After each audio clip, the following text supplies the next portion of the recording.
Hello everyone, my name is Mark Hanna and I'm the publisher of the Rio Grande Guardian, and today we're having a small little segment with someone making a big impact in the city of Brownsville, your very own city commissioner, Cesar de Leon. Cesar, thank you for being with us today. Well, Mark, thank you for inviting me to your show.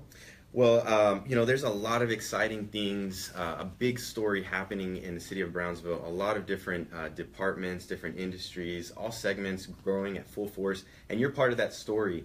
We wanted to give a little tease. Cesar is going to be back with us next week, hopefully to do a live stream to talk to us in depth about the details of all the great things happening in Brownsville.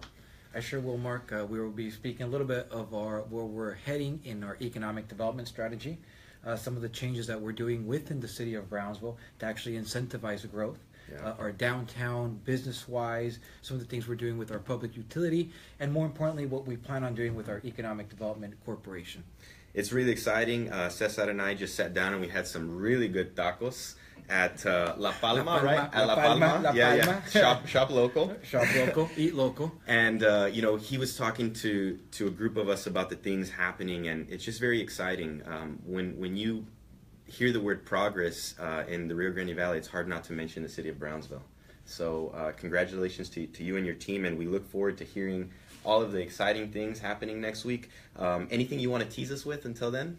Well, I'll hold off till next Friday and we'll get a full story, but I do want to invite everybody to stay tuned in.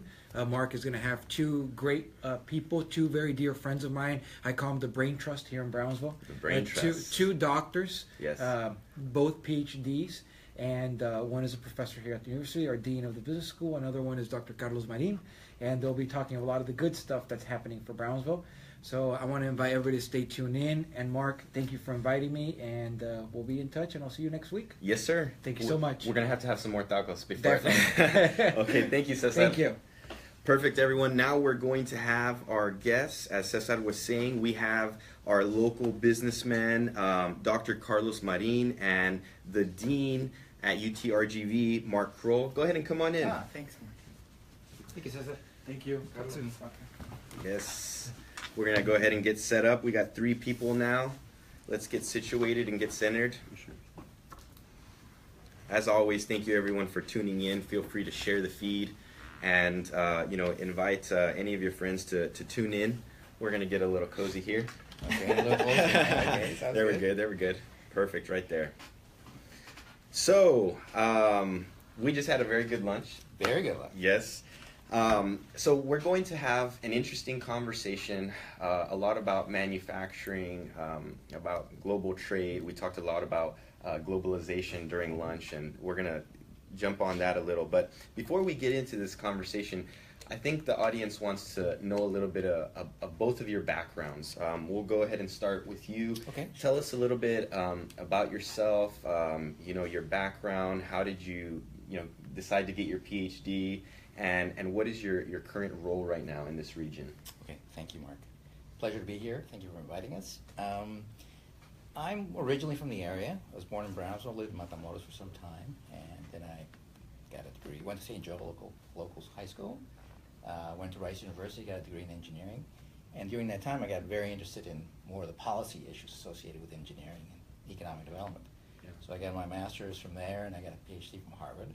When I finished, I went to Duke. I was in faculty there. I got more and more involved in public policy issues and the relationship between economics and engineering, land use.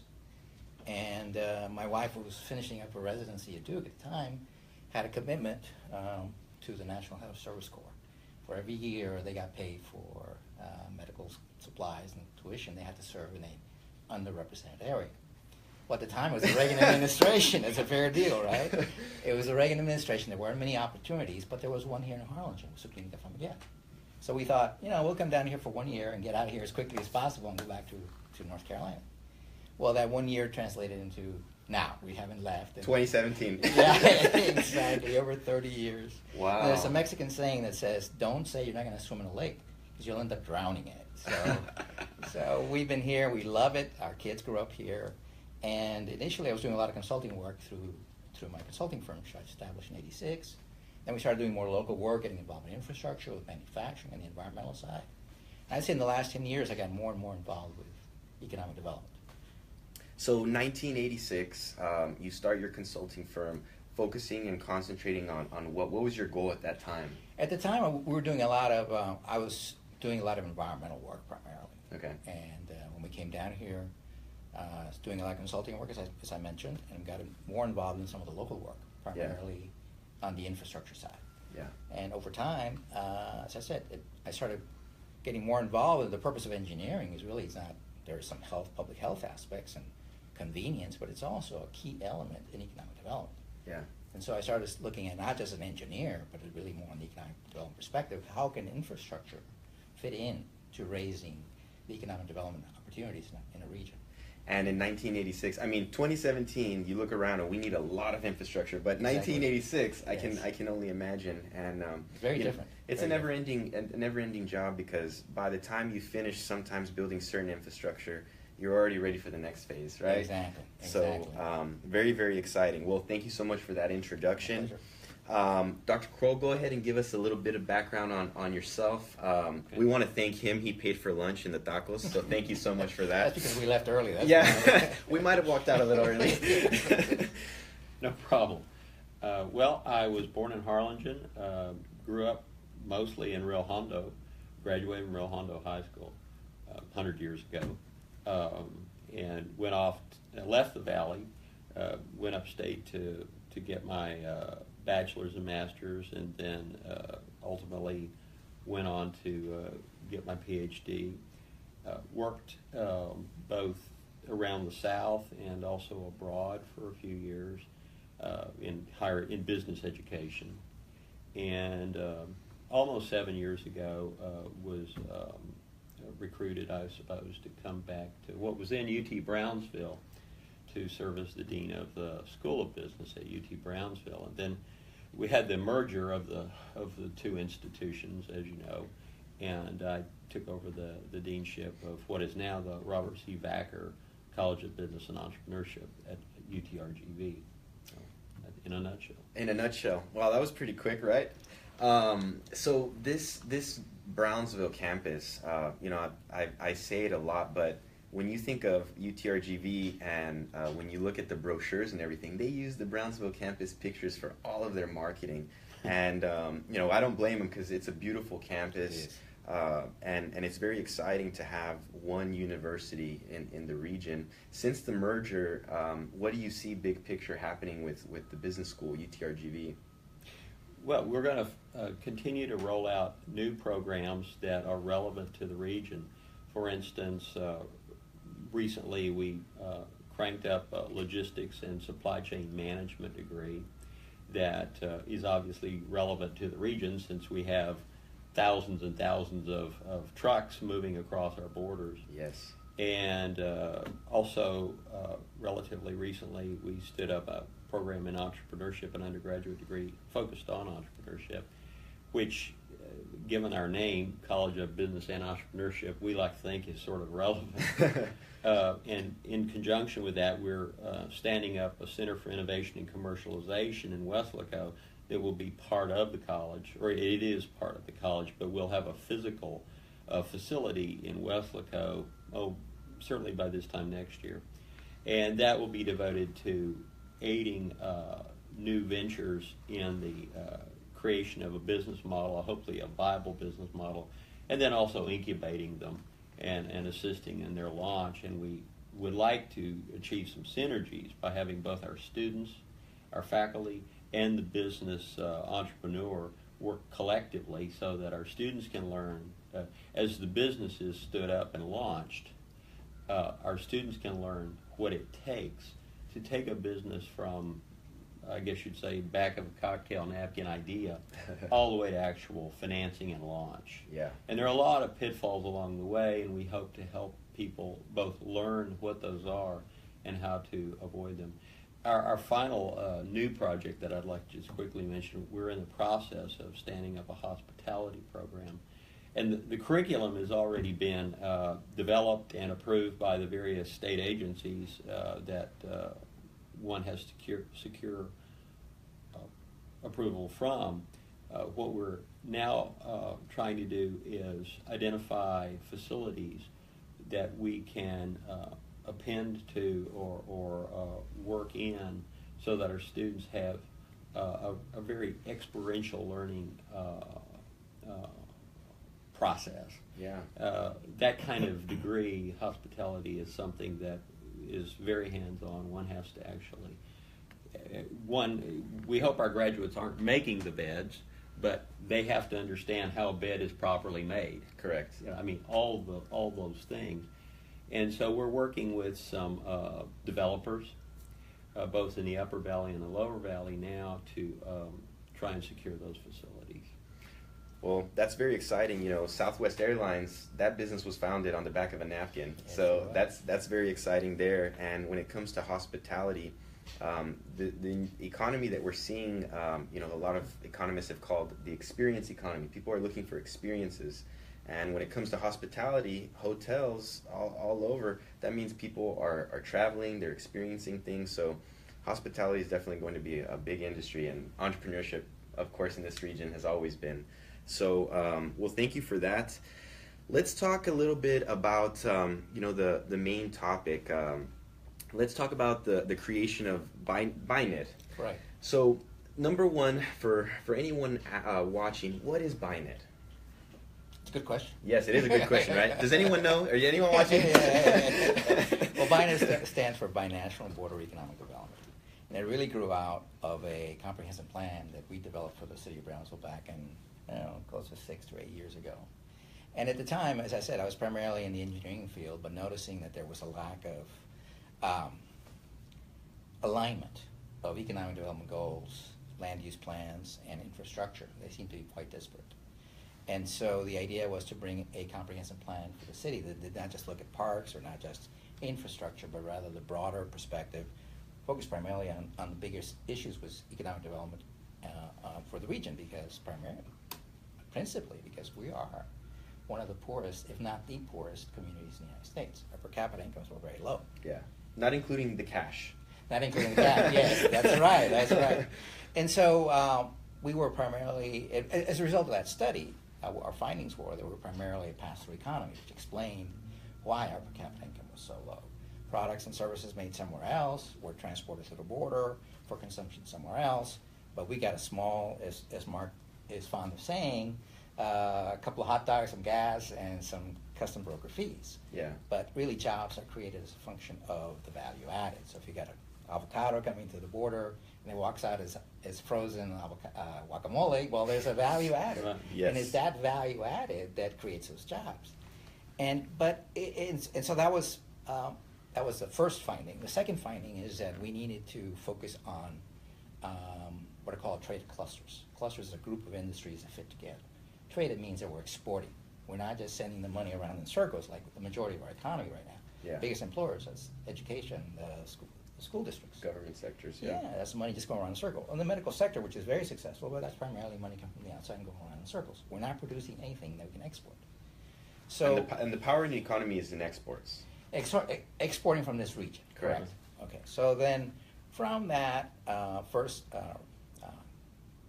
awareness of the lowest per capita income in the United States, the fact that we're largely a pass-through economy, the study looked at what are the solutions to it. And there was consensus that advanced manufacturing was not only feasible and within our reach, but there were tremendous opportunities available to us. Yeah. But we needed to be competitive in order to do that. One thing is to say we want to do manufacturing and sit back and let it happen. There are a number of competitive elements and strategies you can do. And so that's where BINET really came from, looking at the opportunities and the competitive advantages that the border has. We can talk more about that. Do you want to add something to that? But a lot of it centers around what those competitive factors were. In the past, and in our region, we've thought primarily competitiveness in terms of transportation. Low waiting times at bridges, Yeah. and low transaction costs of bridges. In fact, at the last meeting, Manufacturing Summit on Friday, the discussion went to bridges and delay times. Right. And while that is, necessary condition for economic development, it is not sufficient. Yeah, it's only a piece. It's only a piece. So one of the things that we're trying to do with BINET is not only point out the opportunities that exist in advanced manufacturing, that's how we can move from this pass-through economy to a really value-added, investment-driven economy. But how do we get there is through competitiveness, and that we need to think beyond simply transportation and low waiting times at bridges as our way to get there and become competitive. Yeah. So part of the dialogue is to say, in addition to that, yes, it's necessary, but it's not sufficient. It's necessary for the overall NAFTA economy, but if we want to create value and jobs here, we need to expand our notion of competitiveness to include talent, workforce development, which is essential here, and we're very far down the pathway. Infrastructure, but not just transportation infrastructure, but also water and power. And the next one is technology. The ability for local firms that are here to have access to technology to be on the innovative edge. Yeah. Because you can be doing well for a while, but if you're not on the edge of innovation, you're going to be left behind. The last and most important one is leadership.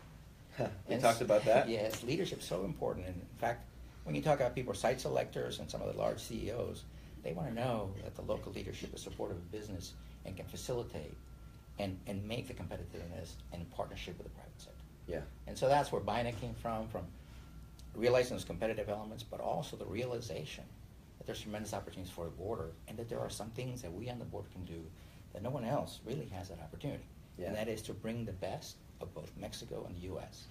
And right now there's a lot of nearshoring and reshoring coming back from Asia to Mexico, North America. And I think that's accelerating for a number of reasons. One of them is that Chinese wages are now more expensive than Mexican wages. Really? Yes. Another one is a competitive advantage for us, right? Complete. Yes. Huge. Yes. Another one is the time it takes for products to be transferred from Asia to Mexico or North America. That time frame can be 3 months, which is depending on the weather. Depending on the weather, exactly. But more importantly, it's there's also great energy competitiveness in this area and in where we are right now in terms of low energy costs. But more importantly, it's been the advent of mass customization, where you want a product that's suited for your needs, it's customized to your needs, but you want it tomorrow. Yeah. That's why Amazon's so successful. I was about to say, you want it the Amazon way. Yeah, exactly. You push a button and it's the color you want, etc. But that means you have to have very agile supply chains. Yeah. And there's no better place in the world to supply the large, vast U.S. consumer markets and the emerging Mexican consumer markets than on the border. But in order to do that, we have to be competitive, and that's what BINET is about. BINET is about creating an additional competitive element. And I'll let Mark talk about BINET zones. Go Well, before we jump into that, Sure. the way that I see it, if I had to explain BINET in layman's terms, Right. There's an environment here Right. that we have. We have some competitive advantages that we see that not a lot of other people see. Right. And it's about tweaking the environment so that our competitive advantage can give an output or give maximum output. Correct. Is that a good way of explaining it? Well, I would think in terms of value proposition, when a business is looking to locate outside of the United States or on the border or expand their current facilities in the United States or move back from China, they're looking for a plethora of, or they're looking to address a plethora of issues. Certainly low labor costs are important, but utilities, all the things that Carlos ticked off a few moments ago, they're going to have a checklist of issues that they're going to want to have addressed. And what we have to do is understand that checklist and respond to that checklist in a way that is clearly better than destinations such as Guanajuato or Querétaro or upstate Texas or wherever. And if you look back at the history of manufacturing on the border, and one thing that I don't think most people on the north side of the river appreciate is how much manufacturing takes place just across the river. There are 55,000 people directly involved in Matamoros in manufacturing. There are like 120,000 in Reynosa. If you put that someplace else in the United States, put those two numbers together and put it up in the Midwest someplace, that would be a major, major manufacturing hub. Yeah. And so I don't think people really appreciate that. But that having been said, a lot of that work is very labor intensive. And what happens is, it's labor intensive because, of course, people came there for the low-cost labor. They have not come there for the value-added components like research and development, designed actual manufacturing of the products or components that go into the product. A number that gets bandied around a lot in economic development down here, and our study feeds off this. If you take $1 worth of manufactured goods that are located that are placed on a truck, that are shipped out of Matamoros as finished goods, probably somewhere between 70 and 80% of that dollar is made up of goods that were purchased from someplace else, components that came from China, came from someplace in Mexico, came from the upper Midwest of the United States, someplace else. Opportunity. That were assembled into a finished product here in Matamoros. So the obvious low-hanging fruit is to capture some of that by doing what we refer to as backward vertical integration of the supply chain. And as Carlos was alluding to, as cycle times, product life cycle shorten and shorten and shorten, and we all want a green sweater that is, of a certain design that we saw on the internet 5 minutes ago, and we want it day after tomorrow, it's simply not possible to do that with a 7,000-mile supply chain. Just not possible. Yeah, the logistics don't work. Right. So what is precluding us from being that place is we've got the low-cost labor, but we're lacking some of the other components that can only be addressed, in my view, and I think the folks that have worked on BINED, with a comprehensive vision of how we address all of those issues. Because it does no good for an organization to come down here and look at locating here, and 2 or 3 or 4 of the 10 items that they need checked off in order to locate in a particular place are checked off, and labor costs, man, they're great, or utility costs, they're fantastic, but the others are no's. Yeah. Well, if the others are no's, so we've got, and also as we have this discussion, I think it's very important that we bring our friends, our neighbors, our colleagues from the south side of the river into the conversation. And because it's only going to work if we can access the relatively low-cost labor that is available along the border on both sides. Yeah. While we access the value-added components that we can provide on the north side. So we can achieve some synergies by creating what we refer to as BINED zones. But it's going to require a comprehensive collective vision from both sides of the river. And, no pressure, right? No big deal. Hey, 2 countries, 2 areas, 2 different, cities, 2 different sets of communities, get them to work together in a time like this should be easy, right? Right, of course. Yeah. Just push a button like Amazon, right? Yeah, right. Well, one of the things I want to expand on, and where BINED comes in, it was also the realization with United Brownsville. The purpose of United Brownsville was to bring all the different political and private sector factors working together. The idea of a common vision. United. Yeah, but it was quickly obvious in terms of manufacturing, the comments that Mark pointed out about competitiveness, is that we need scale. Brownsville can't do it by itself, and McAllen can't do it by itself, Reynosa can't do it. We have to work as a complete region. Yeah. So that's been part of our initial efforts in terms of BINED. It's a binational region from Brownsville all the way to McAllen, Reynosa to Matamoros. So that was the other element about BINED. And when you look at the Rio Grande Valley, what do you see as our biggest assets?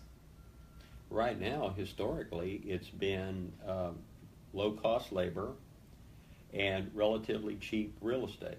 I mean, to be honest about it, that's what we have going for us. We need to add dimensionality to our offering, a highly skilled workforce, or a better skilled workforce than we have perhaps today. Yeah. As you know, if you look at the demographics of, for instance, Cameron County, we have below national and state average high school completion rates, below national and state average college graduation. Across He asked the about board. the good things. Not the bad things. Well, I mean, those things have to be. You have to look at those factors. Yeah, You have to. because when somebody's looking to locate, and not just having high school graduates, but having the high schools, the community colleges, the universities integrated in such a way that they're providing the education that's needed. Well, we know from the business media that there are literally hundreds of thousands of manufacturing tech jobs that are going wanting. And just imagine if we had those people here. I mean, then people would say, hey, what I need is here. Yeah. And apparently also being sober is helpful. Yes, exactly. Steve Jobs, before he passed away, the reason that he said that he wouldn't bring his factories from China back to the United States is he says, we don't have enough engineers. Mm-hmm. The human capital's not there. It's not that I don't want to. It's not that it would cost more. It would, increase the cost of an iPhone. It's the human capital's not there. And I think that that's what our region, we have the human capital, but it's about educating, developing that skillful, workforce. And we have so many educational institutions focusing on that, people such as yourself. And I think that, like you were saying, if we can bring all of these people together from the public, private sector, and work together, understanding that it will benefit our region, everyone will win, and the pie is big enough for everyone. I think that's the very exciting, big picture. Right, but I think going back to your question about the assets, I think undeniably, I think the border is in a great location. I mean, it's location. Automotive components and cars, when they're manufactured, they go back and forth across the border 7 times. We're probably in the best location in terms of minimizing logistics costs and distances between the consumer markets and the production possibility. We also have a very young demographic. Yes. And I think culturally, we have what's called, several folks have called, we're fronterizos, the best of the U.S. in terms of culture, biliterate, bilingual, bicultural. And part of the problems we're working overseas, in addition to the issues we talked about in terms of distance and cost, is that you're talking to someone who culturally is very different from you, and then there's that gap. Yeah. And people in the interior of Mexico, yes, they're very anglicized, but there's still that gap.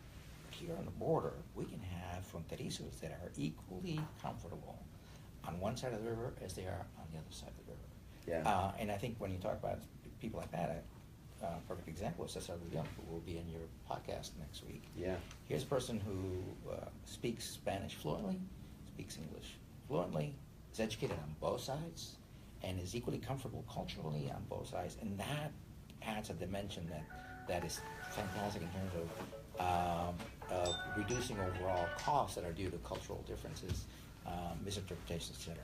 I think the other advantage, and we talked about this, is that it's not just about low-cost labor. Yes, backward substitution in many ways, and as Mark points out, what we have in the maquilas are cost centers. We got guys in charge, plant managers. We're trying to chop off a penny or 2 pennies off the production. Yeah. They're not making global logistics and global strategic decisions. But we want to move away. That's one of the opportunities is backward substitution of supply chains, that 80% that's being brought from somewhere else. But in the future, that's not what we're talking about. We're talking about moving up the value chain, where we're providing on this side the engineering, the R&D, right? And we're no longer relying on low-cost labor, especially as robotics and automation come in. The fact, the component, overall contribution from labor to production is going to get smaller and smaller and smaller. And so we need to prepare for that and not focus on the traditional low-cost labor, because that'll eventually move. Where we have our opportunities, what the advanced manufacturing already exists on the other side, and we bring in the management expertise, the engineering expertise, the capital availability, which is one of the competitive factors we talked about, the engineering, the innovation. And that's one of the things we can talk about when we talk about what's coming in Brownsville, partnership between Greater Brownsville Incentives Corporation, Cesar, I don't want to steal his thunder, but creating a manufacturing innovation hub that's specifically designed to start thinking about how we move forward in the future, not just capturing that backward substitution, but how do we also, from the workforce perspective, start planning about what the future jobs will be and how we can capture our competitive advantage, which I would primarily characterize as location, and very cultural significant advantages. So our greatest asset. There you go. You know. Yeah. And great tacos too. Great tacos. Oh, you know, almost every live stream I probably mention tacos when I talk about our region, and viewers probably get tired of it. But I'm a taco fan. You know, I know what we're good at. The rest of the world. Well, what I see is a lot of opportunity, but a lot of educating that needs to happen. Yes. I think that the workforce needs to understand that we're moving forward. You know, and you know, you take a company like Sears that refused to change, refused to adapt. Right. We know what the results are. You take a company like Amazon that started out as an online bookstore. I mean, Jeff Bezos started it just, I want an online bookstore. That's it. And it transitioned into, you know, the biggest retail, it's not a store, but the biggest retailer online in the world. So sometimes ideas start like this Buynet idea, it's starting like this, but it might adapt and change things, you know, for the future. Do you see any other changes that you would want to tweak when it comes to Buynet? Well, I think we've been tweaking it as we move along. This idea of Buynet started many years ago. Give us some examples of tweaks. The way the Buynet zones, well, let me back up. One idea behind Buynet is that we're spending billions of dollars on conventional infrastructure to control immigration, border walls. Border walls. And the point behind Buynet is that we reached a point of decreasing marginal benefits, that if we add another $10 billion to this border wall, we're going to really increase security and reduce immigration by a large component. Yeah. So now people are talking about, well, let's talk about technology, right? So virtual walls. But I think that there's an undeniable correlation between a prosperous region and a secure region. If we have a prosperous Mexico, then you're going to have less people that are leaving Mexico to come to the United States because they have their jobs, Correct. They have their families, they don't want to come here and risk their lives, and et cetera.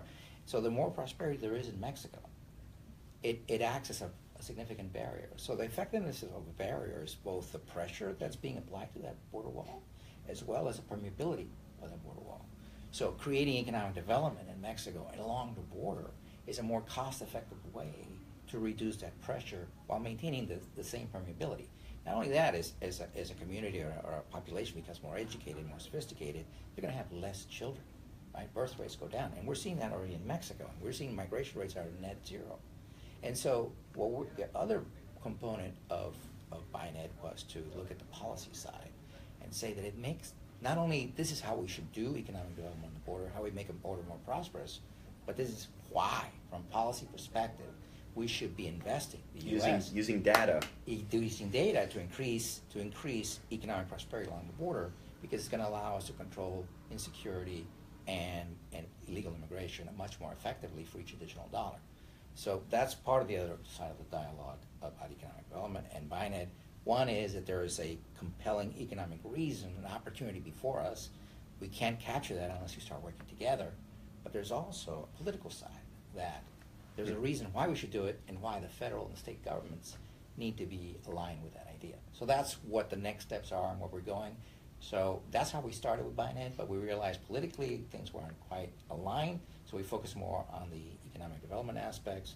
And then we've got input from a lot of folks. Keith Patridge in McAllen, Mr. Paul Curtin with the Hunt organization and Shareland Development,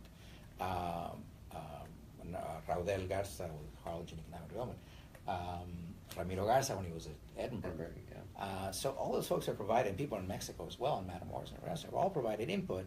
So what was started as an original idea has evolved, and how to make it politically more palatable, and where do we house from an administrative perspective. We hadn't really thought it through. Now there's some opportunities and discussions going on. How can we bring Buynet within an established organization such as the Lone Rio Grande Valley Development Council? Now that provides an administrative support. It has the regional collaborative elements because all the cities are part of it. And that's sort of the next transition, the next tweaking that's going to happen. How do we move it away from our hobby and several other people's hobbies to something that actually works and moves forward?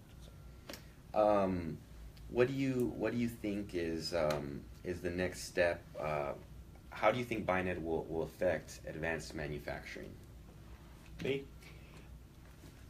I don't think it'll affect advanced manufacturing until we get everybody in the room Right. and start articulating a clear vision that's trans-regional. And as Define Carlos- trans-regional. Okay, good question. As Carlos was saying earlier, this grew out of United Brownsville, but quickly everyone in the room realized that you really can't develop the advanced manufacturing cluster within the confines of Brownsville or even within the confines of Cameron County. You're going to have to, both reach across the river, you're going to have to go north-south, but you're also going to have to go east-west. And so I was in a conversation the other day with Gilberto Salinas, who's the GBIC interim director, and he was talking about trying to attract an automobile manufacturer to this region. And they don't think in terms of a city or a county. They think in terms of a geographic region like south of Corpus Christi. Yeah. So, and the reason for that is because you build that automobile plant, that's again just an assembler. You're going to have, that's the mothership, and you're going to have around it all these satellite suppliers. And they're going to have to locate in a place that has the capacity to not only staff and maintain the mothership, but also staff and maintain their sister supplying organizations so that they can have that just-in-time inventory arrangement that they used to. Here's a fun little statistic. If you're a supplier to Toyota, this is the last time I heard this number. It may be higher now. But if your truck with the parts it needs to keep their assembly line moving arrives a minute late as a supplier, you've just spent $20,000. 2 minutes is $40,000, and so on and so it goes. So there can be no gaps in the system, and you simply can't do that unless you have this hub and spoke arrangement. So that's what we mean by trans-regional. But also, and again, go back to one of the compelling value elements of our region is the relative cost of labor. And in order to make it truly compelling, you're going to have to incorporate the Mexican side. But at the same time, they're going to have the educational background necessary to staff those better positions that Carlos was talking about. Because again, as time goes by, robotics are going to replace the kind of very routinized manual labor that Matamoros and Reynosa have relied upon for the last 40, 50 years since the Maquila program was initiated. Yeah. So they're going to have to move to higher order manufacturing skills in order to keep those 50,000 people employed.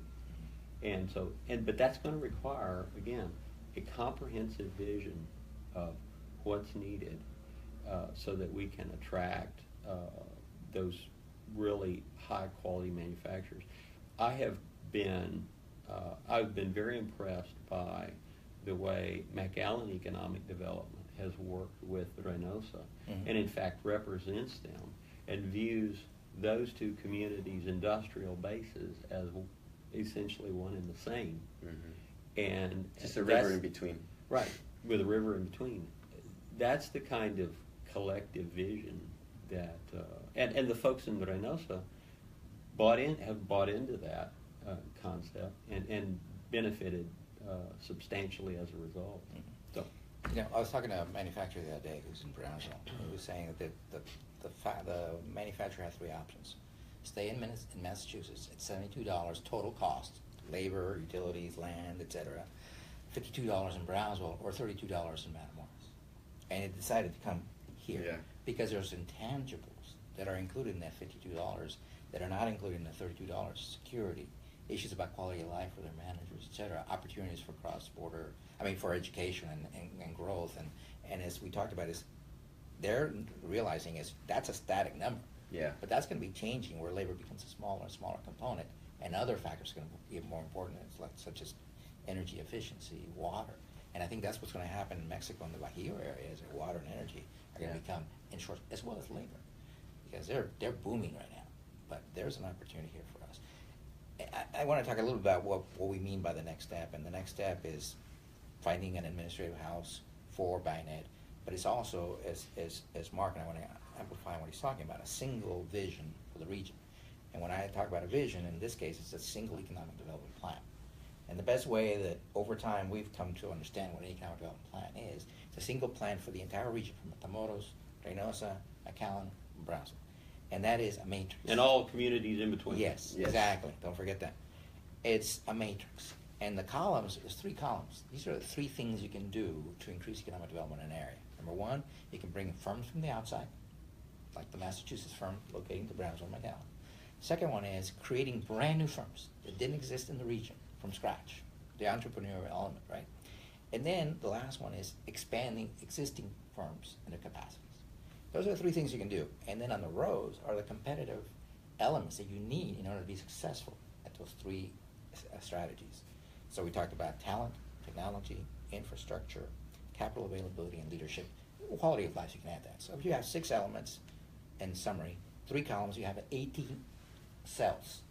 And each one of those cells has to be addressed in a comprehensive plan. And it's got to be addressed in a balanced way. Yeah. It's like, I'm an audiophile. I love stereos, right? And I know that my speakers can be too much better than my preamp or the power coming in. Otherwise, I'm not taking advantage of it. Yeah. And what's happened in those 18 those matrices, we focus primarily on one column, and that is bringing companies from the outside and primarily transportation. It's highly unbalanced. So not only does it have to be integrated across the region, but it's got to be balanced.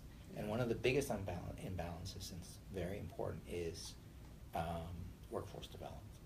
And one of the reasons is, and there's a number of reasons, but we have a lot of discontinuities between you mentioned all the different programs. I'm on the board of VIDA program, which tries to get people that left the workforce. They're working, it's hard to get them back in. We provide them with funding for their kids, for house care, et cetera. That's one element. There's also workforce solutions that is state-driven, and where should we put our training dollars into it? Where they're looking at a trajectory that says most of our jobs are in healthcare and border patrol, criminal justice system. Therefore, our projections, straight line projections, we're going to need more of those. But we want to move forward. But how can we invest in workforce training if there are no jobs right now? So that's where the disconnect has to come in, and we need to sort of change that element. But we need a consistent workforce development strategy, and I think that's one of the most important things we need to do. And at the beginning we talked about just being this pass-through economy. I kind of want to break that down. What does it mean by pass-through?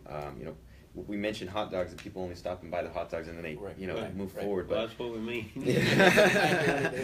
I mean, every day in the evening when I leave work here, I stop at this light at the corner of University Boulevard and the end of the expressway, which feeds into Veterans Bridge, and it's tractor trailers moving goods up and down that expressway. Now, the good news for Brownsville is that we do benefit in that we bring a lot of steel and other commodities through the bridge, but we don't make the steel here. Yeah. And so, yes, some stevedores at the port are employed, and yes, we are better off as a community if you're in the navigation district because of those dockage fees, etc.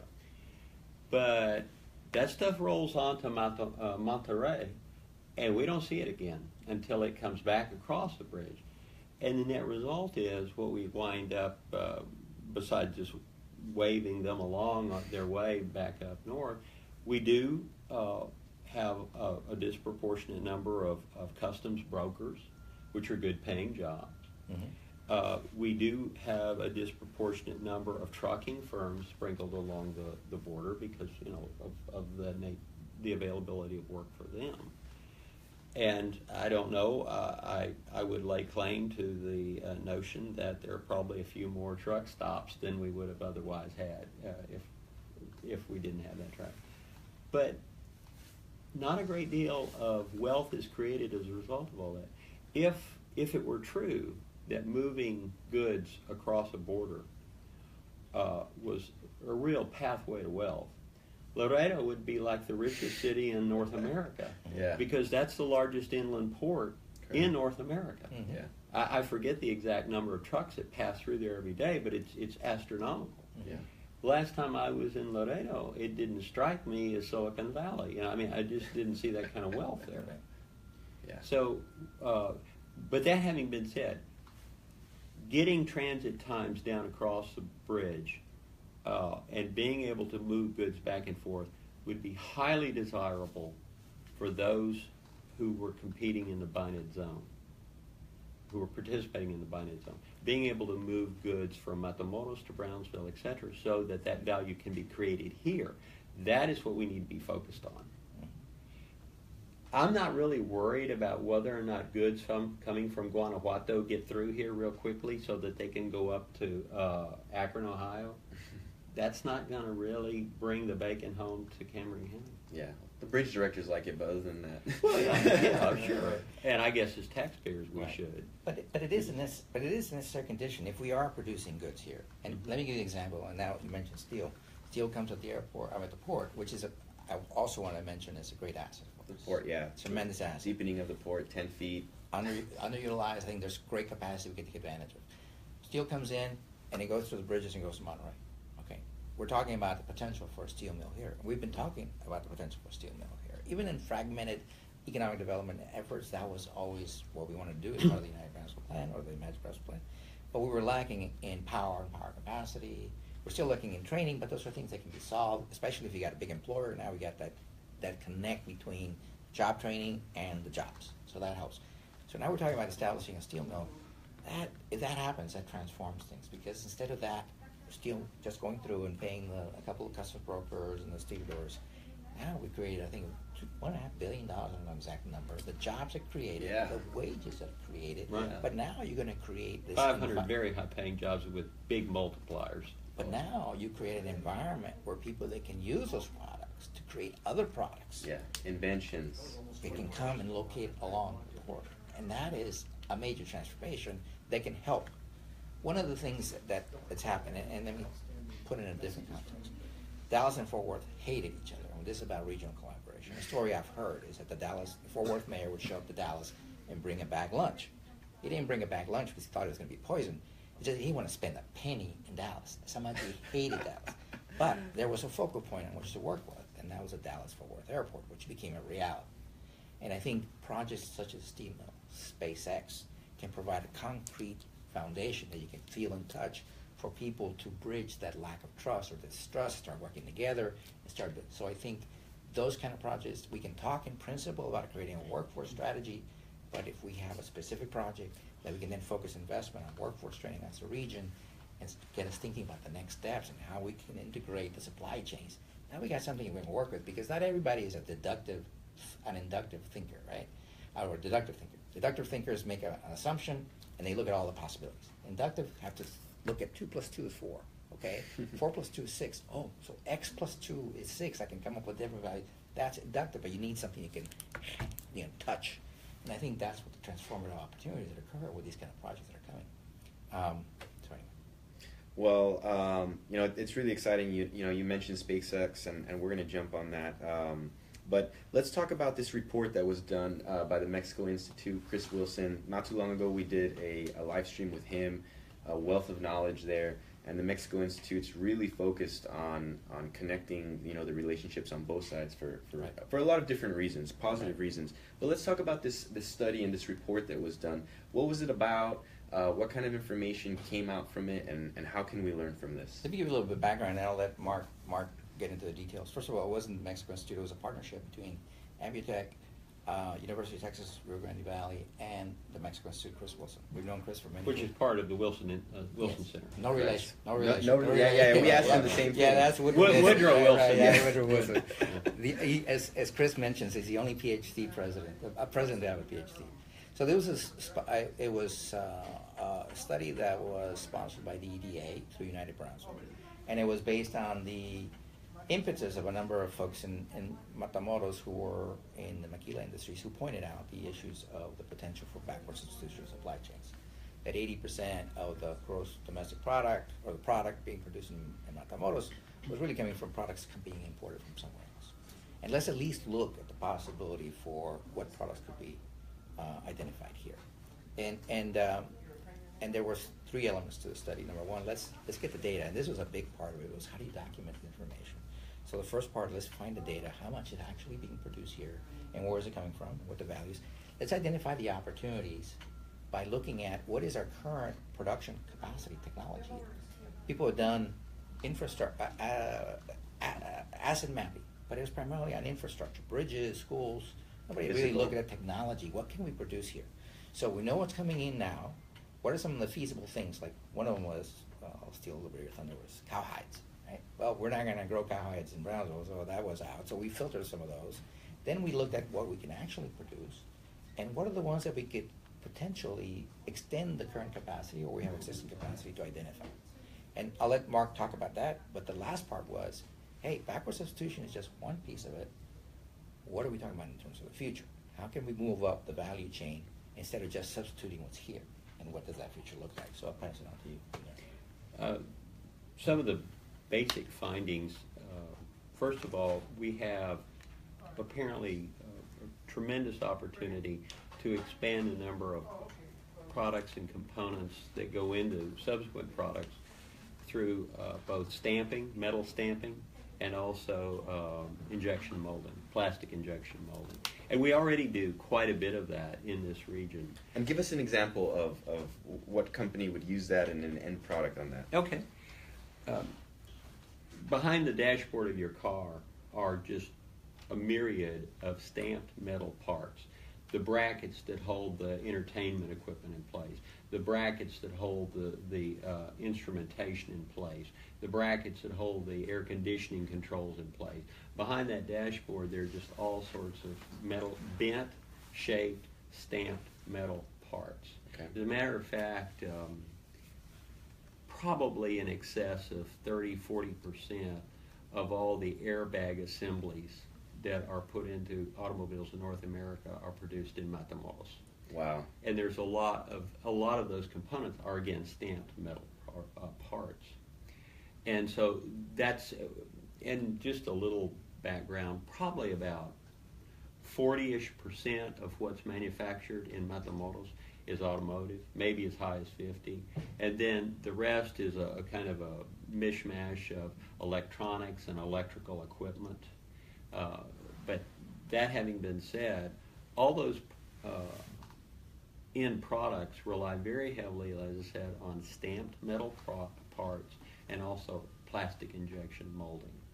And some of that can be robotized or automated, but a lot of it is, again, relatively labor intensive, which is why, again, it is oftentimes located here. But that having been said, there's still a lot more of that that's out there ready to be accessed. One of the issues that I believe has inhibited that is a lack of entrepreneurship. We don't have, or we haven't seen come to the fore, folks that are able to go out, sort of bring together the customer base that would allow them to achieve the economies of scale to produce some of these components, and then carry through on the seizing of that opportunity. And there are a lot of reasons for that are probably too lengthy to get into here. But just breaking into these companies' supply chains requires some real effort, some real tenacity, etc. And then finding the information. What we have done is probably the first effort, I suppose, in the history of these border economies to really understand who is buying what. We now have, I believe, for the first time, a really comprehensive understanding of what is being bought, in what quantities, and by what industries. And so somebody who wanted to get into, and let's say a relatively young person who had significant experience in plastic injection molding, it is conceivable that they could take the database that we have, etc., and get a sense of what is available, that they could apply, what is available in terms of a market, that they could apply their skill set to. But then that necessitates her also being able to raise the capital, and also having, and the workforce. Yeah. The other, I think, key finding is, and we've almost talked this to death, but we don't have the folks here who can make the tools and the dies that are necessary to exploit those opportunities. Each and every plastic injection product, that the cell phone case you have, etc., those are a result of a plastic injection process, and that plastic injection process necessitates a very high-tech tool or mold being machined. It has to be designed, it has to be machined, etc. And these are all high skill set type activities. And we don't have a great deal of that skill here. Yet. And as a result, oftentimes local manufacturers have to send off to China or up country in the United States or somewhere else abroad to secure that, which really lengthens, it's expensive and it lengthens their product lifecycle. Or I should say time to market. Yeah, the consumer pays for it. Right, but what you want to be able, what you want to be able to do is respond very quickly to your customer. Yeah. And if a guy calls you and says, "Well, I want to tweak the product that you're currently making for me," which necessitates a new die or a new mold, okay, fine. Well, I'll get on the phone to China and I'll get a new mold here in 4 to 6 weeks. Well, that's not really what you want to hear. So we need to develop that set of skills. What am I leaving out? That a lot of that's one of the set of opportunities, but looking towards the future. I mean, if you look at the post-Brexit environment, we talked about that, anti-globalization, we're moving away from global economies and globally linked economies to regional economies. And we believe that Texas, the United States, and NAFTA particularly, are going to be the most successful regional economy in the world. For one, because we don't have these historical differences and deeply embedded differences that exist in Europe. Yeah. Right? I mean, there is this recent Trump rhetoric about Mexico, but I think we can overcome them. Yeah. As opposed to China, when you bring in product from China, it only has 4% U.S. content. NAFTA has a product brought in from Mexico, United States, has 34 to 40%, probably 40% U.S. content. That means that creates jobs. We have a very integrated manufacturing platform between Mexico and the United States. And we think that Texas in particular has the opportunity to become the leading economy, manufacturing economy in the United States, in North America, and in the world by default. The trade between Texas, I think Texas exported to Mexico 160 is the number that comes to my mind. In 2015 or 16. The next largest state exporter was California with less than half. I think it was 79 billion. And the border is a very important part of that element in the sense that the border is forecast to be the fastest growing region in Texas for the next 50 years. For the next how long? 50 years. Wow. By the Water Development Board. We're in many ways at a crossroads. What's going to happen to the border and what's going to happen to Texas? And unless we focus on the border and economic growth along the border and making the border more competitive with greater education, we're looking at either a very prosperous region or a very declining region. And that's going to happen now, and the opportunities now. And we need to act, and we need to act as a region. And I know Mayor Darling's going to be part of this NAFTA negotiation. We need, as a region on both sides, working together and coming up. These are our priorities for NAFTA and becoming involved because the challenges in front of us, and we need to act. So that's part of what Biden also wants to do. And the opportunities there, most importantly. Most important. We've been on this live stream for about an hour. Time flies when you're having fun. Let's talk about let's wrap up with this last thing. I always like to ask from a big picture standpoint. In a perfect world, assuming we do everything that we're supposed to do, what do you think is going to happen when it comes to the economy? We can look at companies like SpaceX, LNG, the group. When you see big companies like that are already making an entrance into the economy, we see things like Binet that you all are working on, and you see this whole region saying, guys, we don't know exactly what the future is going to look like because no one does, but we know we better make it really, really good. What do you see 20 years from now, what this economy will look like when it comes to manufacturing and our relationships internationally? Well, I think the Binet region would be a success. We'd have these international free trade zones For example, let's say in the Los Indios Bridge, or in the McAllen area, or in the FAR area, where you have manufacturing facilities don't exist just on one side of the river, but rather they're constructed across that river. And you have a port of entry, and you have a lane, a traffic lane going between the Mexican side and the U.S. sides, where workers and products can move freely